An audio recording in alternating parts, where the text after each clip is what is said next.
आज हम समझेंगे चैप्टर नंबर 2। क्या हमारे आसपास के पदार्थ शुद्ध हैं?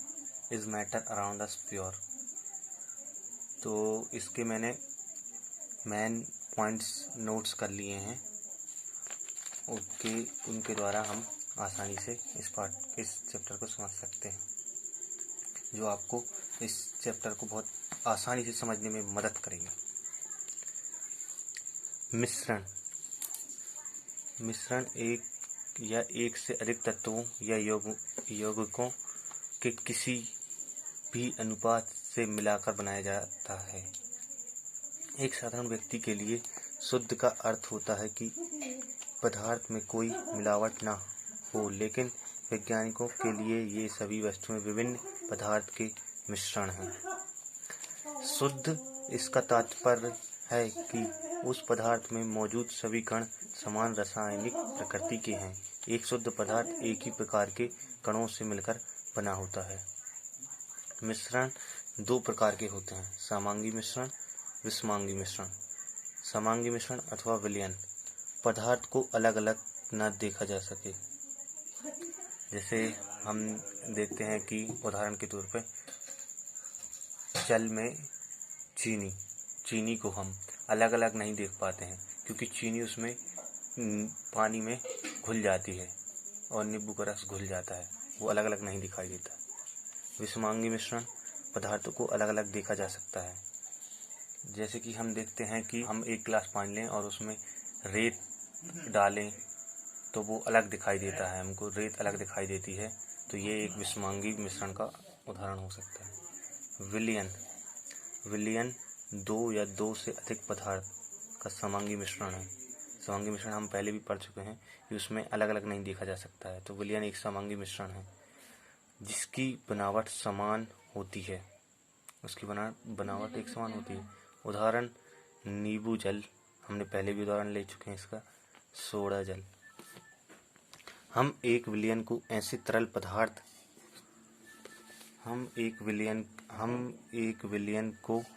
तरल पदार्थ के रूप में विचार करते हैं जिसमें ठोस द्रव्य या गैस मिले हो, लेकिन प्रकृति में ठोस विलयन मिश्र धातु और गैस से विलयन वायु होते हैं। मतलब कि विलयन ठोस विलयन मिश्र धातु होता है और गैस विलयन वायु होता है, लेकिन हम सोचते हैं कि सब तरल होते हैं, तो ऐसा नहीं होता। अब आगे पढ़ेंगे विलयन के गुण। विलयन एक समांगी मिश्रण है। ठीक है। विलयन के कण व्यास 1 नैनोमीटर 10⁹ मीटर, 1 नैनोमीटर में 10⁹ मीटर होते हैं, से भी छोटे होते हैं, इसलिए वे आँख से नहीं देखे जा सकते हैं।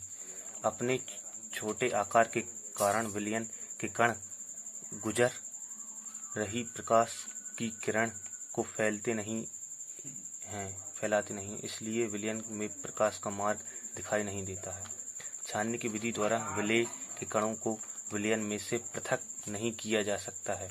विलयन को शांत छोड़ देने पर भी विलेय के कण नीचे नहीं बैठते हैं, अर्थात विलयन स्थायी है। किसी विलयन को दो भागों विलायक और विलेय में बांटा जाता है। विलयन का वह घटक जिनकी मात्रा दूसरे से अधिक होती है, जो दूसरे घटक को विलयन में मिलाते हैं, उसे विलायक कहते हैं।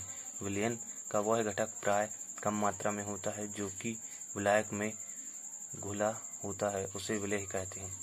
विलयन दो से चीज़ों से मिलकर बनता है, विलायक और विलेय। जो ज़्यादा मात्रा में होता है उसे हम विलायक कहते हैं, जो कम मात्रा में होता है उसे हम विलेय कहते हैं। उदाहरण के तौर पे एक गिलास पानी और उसमें एक चम्मच नमक विलेय हो गया और एक गिलास पानी विलायक हो जाता है, इन दोनों से मिलके एक विलयन बनता है। विलयन के उदाहरण: चीनी और जल का विलयन एक तरल घोल में ठोस का उदाहरण है। इसमें चीनी विलेय और जल विलायक होता है। दूसरा, आयोडीन और अल्कोहल का विलयन, जिसे टिंचर आयोडीन के नाम से जाना जाता है। इसमें आयोडीन विलेय है और अल्कोहल विलायक है। वायु युक्त पेय जैसे सोडा, जल, कोक इत्यादि तरल विलयन में गैस के रूप में है। इनमें कार्बन डाइऑक्साइड गैस विलेय और जल विलायक होता है। जो हम ड्रिंक्स देखते हैं उसमें कार्बन डाइऑक्साइड मिली रहती है और हम पीते हैं, जो ड्रिंक्स हम पीते हैं उसमें कार्बन डाइऑक्साइड मिली रहती है। जब हम पी लेते हैं तो हमारे मुंह से डकार आती है, वो कार्बन डाइऑक्साइड उस डकार के माध्यम से हमारे मुंह से। वायु गैस का विलयन है। यह मुख्यतः दो घटक ऑक्सीजन 21% और नाइट्रोजन 78% का समांगी मिश्रण है। नाइट्रोजन को वायु का विलायक कहा जाता है। दूसरी गैस को कम मात्रा में उपलब्ध होती है। मिश्र धातुएं, ये धातुओं के समांगी मिश्रण होते हैं जिन्हें भौतिक क्रिया द्वारा अवयवों में पृथक नहीं किया जा सकता है, लेकिन फिर भी मिश्र धातुओं के मिश्रण माना जाता है क्योंकि ये अपने घटकों के गुण को दर्शाते हैं और पृथक पृथक संगठन रखते हैं। उदाहरण के लिए पीतल में जिंक लगभग 30% और कॉपर लगभग 70% का मिश्रण है। पीतल एक मिश्रण है जिंक और कॉपर का। विलयन की सांद्रता विलयन में मौजूद विलेय पदार्थ की मात्रा के आधार पर इसे तनु सांद्र या संतृप्त घोल कहा जा सकता है। तनु मतलब विलयन में जितनी मौजूदा विलेय रहता है, जितना उसमें मौजूद विलेय रहता है, उसके आधार पर हम विलयन को 3 प्रकार में बांट सकते हैं। तनु मतलब हम उसे सूक्ष्म कह सकते हैं, छोटा भी कह सकते हैं। सांद्र या संतृप्त घोल कहा जा सकता है। संतृप्त घोल उसे कहते हैं कि जैसे हम चीनी डालते जाएं, जैसे 1 लीटर पानी ले लें, 1 गिलास पानी, उसमें चीनी डालते जाए, एक निश्चित ताप पर वह बंद हो जाएगा, घुलना बंद हो जाएगा। एक निश्चित समय बाद घुलना बंद हो जाएगा, वह संतृप्त घोल कहलाता है। विलायक की मात्रा द्रव्यमान अथवा आयतन में खुले हुए विलेय पदार्थ की मात्रा को विलयन की सांद्रता कहते हैं। ठीक है, अब आगे बढ़ते हैं। किसी निश्चित तापमान पर उतना ही विलेय पदार्थ घुल सकता है जितनी विलयन की क्षमता होती है। ये मैंने अभी समझा है। संतृप्त विलयन, यदि किसी निश्चित तापमान पर विलयन में विलेय पदार्थ नहीं घुलता है उसे संतृप्त विलयन कहते हैं। ये पहले भी मैं समझा चुका हूँ। उसके पहले विलेय पदार्थ की वह मात्रा जो किसी निश्चित ताप पर उपस्थित है उसकी घुलनशीलता कहलाती है। घुलनशीलता भी कि एक निश्चित ताप पर जब विलेय घुलना बंद हो जाता है तो वह उतनी उसकी घुलनशीलता कहलाती है। असंतृप्त विलयन, यदि एक विलयन में विलेय पदार्थ की मात्रा संतृप्तता से कम है इसे असंतृप्त विलयन कहा जाता है। संतृप्तता से कम असंतृप्त विलयन कहा जाता है। विलयन की सांद्रता हम इन फॉर्मूलों की मदद से निकाल सकते हैं। द्रव्यमान अपॉन विलयन के द्रव्यमान प्रतिशत इक्वल टू विलेय पदार्थ का द्रव्यमान विलयन का द्रव्यमान इंटू 100। इससे प्रतिशत में निकलता है। द्रव्यमान अपॉन विलयन के आयतन प्रतिशत इक्वल टू विलेय पदार्थ का द्रव्यमान अपॉन विलयन का आयतन इंटू 100। विलयन के आयतन अपॉन आयतन प्रतिशत इक्वल टू विलेय का आयतन अपॉन विलयन का आयतन इंटू 100। अब हम पढ़ेंगे निलंबन।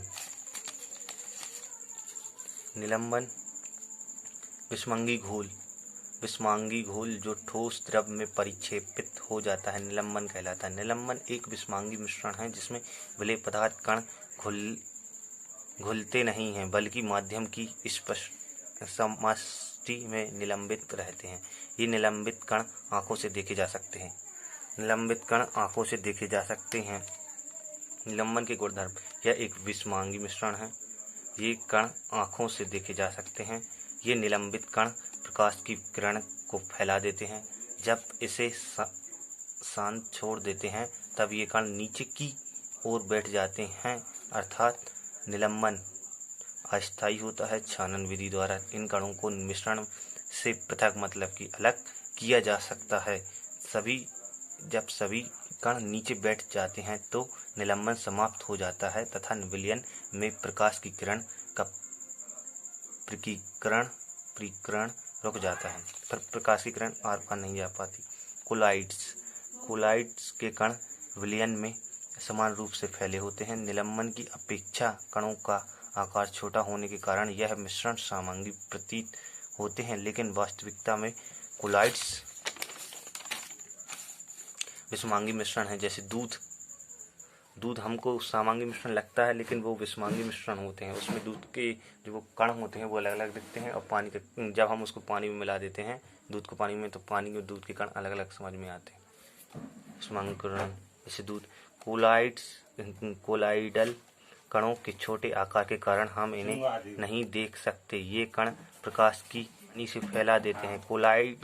कोलाइडल विलयन परिक्षेप्त प्रवस्था और परिक्षेपण माध्यम से बनता है। विलेय पदार्थ की तरह का घटक या परिक्षेप्त कण जो कि कोलाइडल रूप में रहता है उसे परिक्षेप्त प्रवस्था डिस्पर्स फेस कहते हैं, तथा प्रवस्था निलंबित रहता है उसे परिक्षेपण कहते हैं।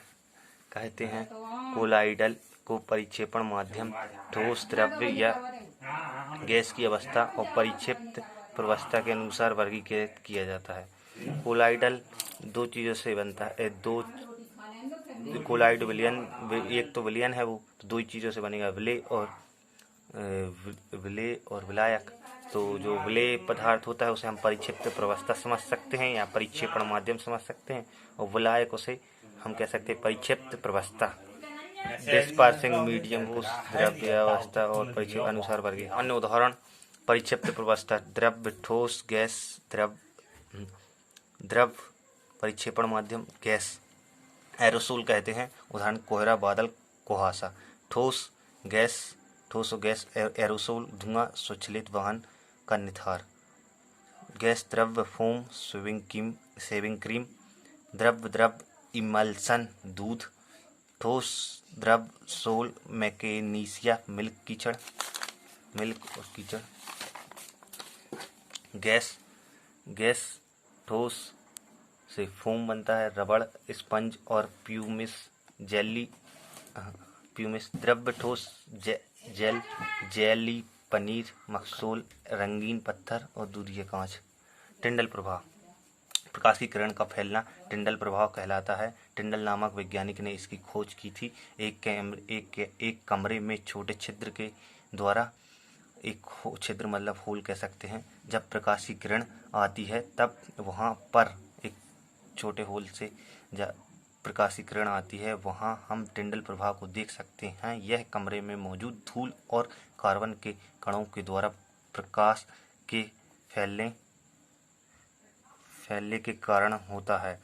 जब एक घने जंगल के आच्छादन से सूर्य की किरण गुजरती है, वहाँ हम टिंडल प्रभाव को देख सकते हैं। जंगल के कोहरे में छोटे छोटे जल के कण होते हैं जो कि कोलाइड कणों के समान व्यवहार करते हैं।